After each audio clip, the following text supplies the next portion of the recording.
Welcome to Celtic Sagas and Law, episode 26. I am your host, Martin Vaughan Watkin. In this episode, I'd like to do one of the great Celtic sagas, and it's quite unusual to most Celtic stories in its uniqueness. It has the undertones of the Sleeping Beauty story with the magic mirror. The tale is of a mother and daughter and the jealousy the mother has for the daughter. Once there was a great king, and he married the fairest maiden of the land, who was called Silvertree. And they were very happy for a few years, and then Silvertree gave birth to a beautiful daughter.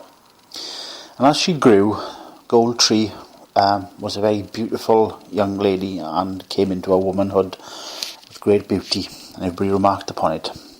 Obviously, as Goldentree grew, Silvertree aged, and she was concerned that she was losing her looks. One day, Silvertree was walking at the side of the river and saw the salmon of knowledge. So she asked him, "Who's the fairest queen in the land?" And the fish replied, "Well, Goldentree, of course." This made Silvertree absolutely mad with jealousy. And she went to her husband and wished that she wanted Goldentree killed.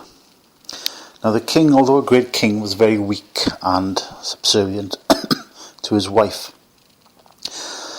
Unbeknown to his Silvertree, the king had already made declarations with a neighbouring kingdom for a prince to come and marry Goldentree. So he told Silvertree, said, "Look, take her out, kill her, and bring back her heart and liver so I might eat them." The king agreed to this, and quietly he met the prince at the docks, and Goldentree and the prince fell instantly in love, and they sailed back to the prince's land. He then went out and killed a deer and cut out its heart and liver and brought them back to Silvertree, that ate them and consumed them, and then was cursed by the gods. And slowly her health and beauty faded further, but she took solace in the fact that she was again the most beautiful maiden in the land. A few years passed, and Silvertree again was at the side of the river, and she saw the salmon of wisdom, and asked him, "Am I the fairest maiden in the land?" And the salmon replied, "No, Goldentree is the most fairest queen of this land." But the Queen Silvertree argued, "But my daughter is long dead."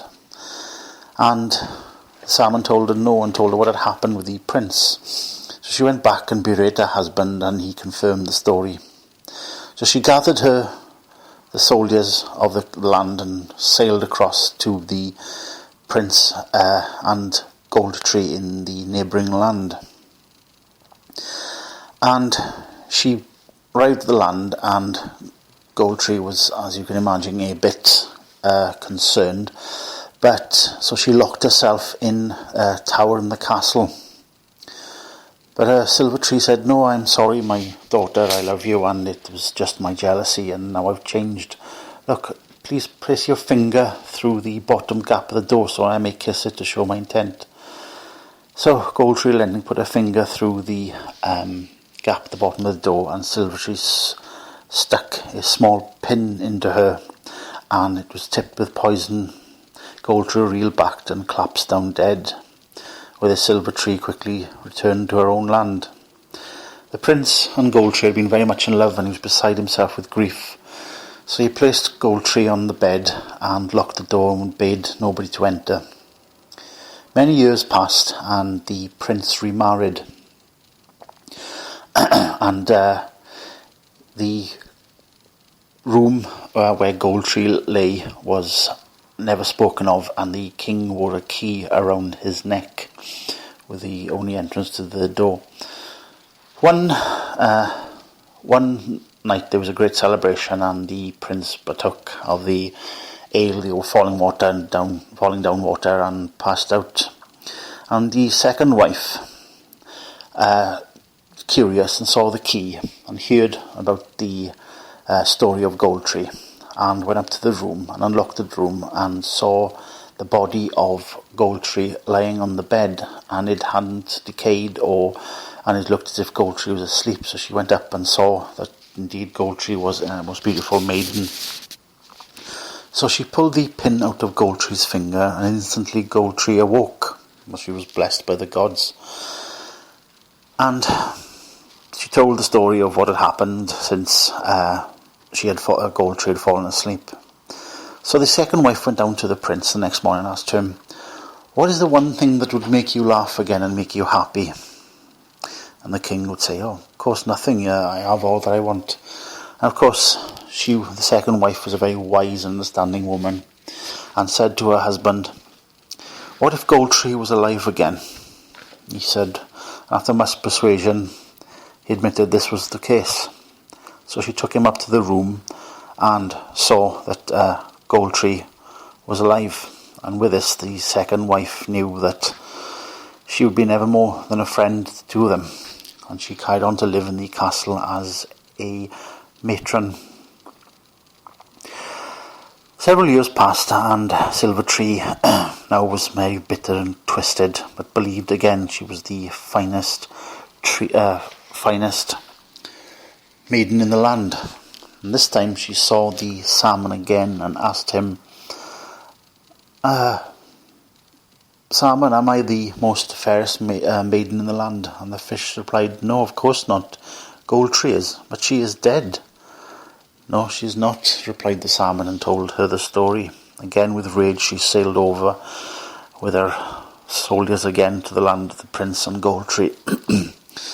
But this time word had reached the prince and Goldentree, and knew that their mother was coming, so they decided to meet them on the shore. And Silvertree stepped down from the ship and said, "Daughter, I have not come to harm you again. Look, I was wrong. I have changed.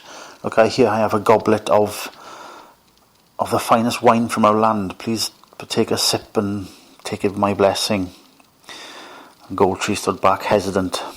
But the second wife stepped forward and said, "No, in this land it is a custom for the guests to drink first."